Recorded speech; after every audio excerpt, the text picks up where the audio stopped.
What I love about opera is when you are in the theater watching someone without any amplification, just singing their heart out, there is something so visceral about watching that. And you really feel, you can even feel in the air it's something special. At the end of the day, it's not about us as singers, it's about how we are affecting people and how people are understanding what we're trying to communicate with them. My name is Erica Petrocelli. I'm a first-year artist diploma student in opera at NEC, but I've actually been here, this is my 5th year, and I finished my bachelor's and my master's. Music has always been so important to me. I was always listening to all kinds of music, and it's just always been a really big part of my life.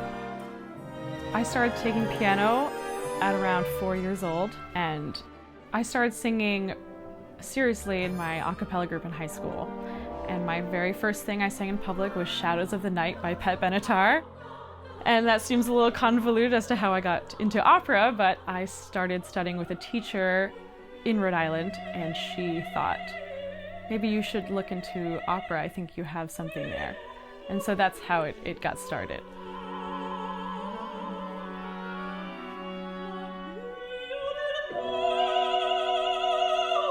I had sort of a roundabout way to NEC. I started my undergrad at Arizona State, and then I decided I was not happy there and I wanted to transfer, and I had heard all amazing things about NEC.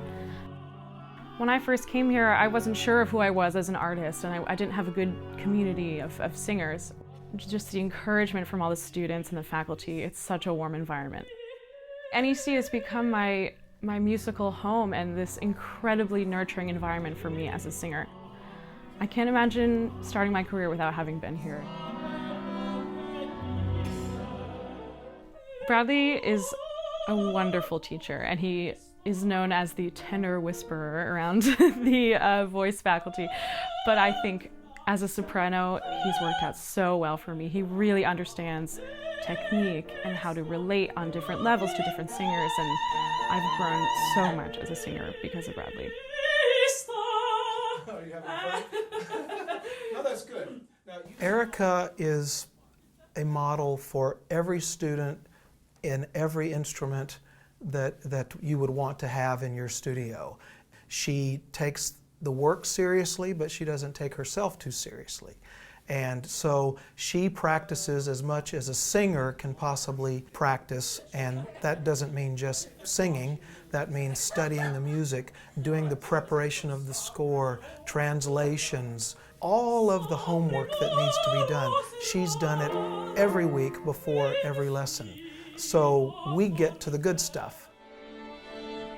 What I love to see is an intuitive, physical response to music.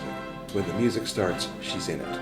And to watch Erica find that and to help guide her into trusting that has been very exciting.